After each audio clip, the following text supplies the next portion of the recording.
3 News Investigates is taking a closer look at a case that horrified parents and police. A toddler was raped at a Parma Heights in-home daycare earlier this month. 3 News investigator Lena Lai reports on how the FBI caught the suspect and the challenges law enforcement faces with today's technology.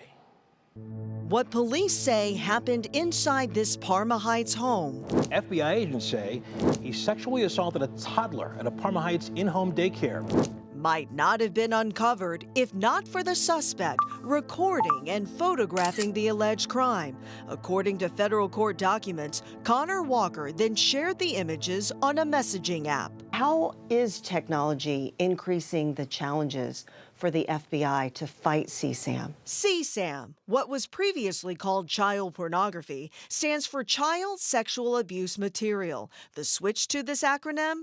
To clearly convey the horrific crime. William Hasty leads the Cleveland FBI's Violent Crimes Task Force. The biggest challenge to the FBI and law enforcement in general concerning these investigations as well as others are going to be end-to-end encrypted applications. According to court documents, Walker shared the CSAM on the Encrypted app Session. Introducing Session.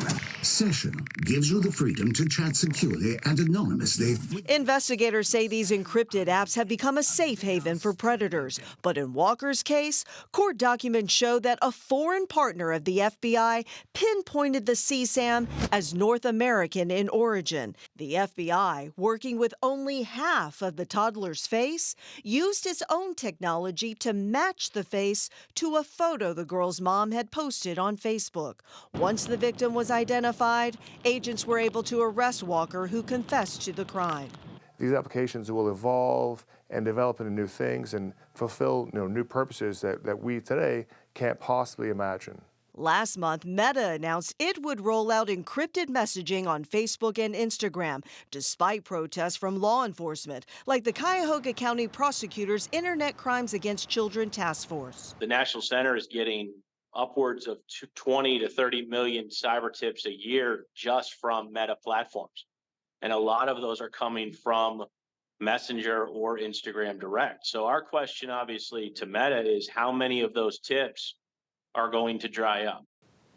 What about artificial intelligence? Now we're hearing more stories of AI being used in CSAM. Yeah, that's a great question because currently it's uncharted territory from an enforcement standpoint. Ohio Attorney General Dave Yost joined every state attorney general in the U.S. in urging Congress to act to make AI-generated CSAM illegal, saying the time to prevent this is now before it happens. But the technology is already here. Using AI face swap apps, I swapped my face with just a still photo of 3 News producer Taylor Moore. Looks pretty realistic, doesn't it? And it only took a few minutes. It's very difficult. It's almost like a hydra. We can do good work and cut one head off, but then another one's going to prop right back up again.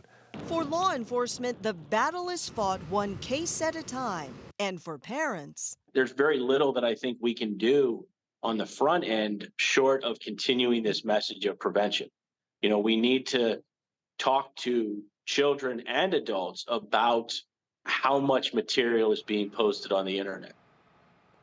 As for AI-generated CSAM, it is a murky area of the law. We found lawmakers in at least 7 states have introduced bills to outlaw AI-generated CSAM, but so far not here in Ohio, Russ. That example you showed of you and Taylor just shows how far this technology has come. It was so easy. The apps are free. It's out there. That's why every law enforcement is pushing Congress to act. Wow. Lena Lai, thank you very much.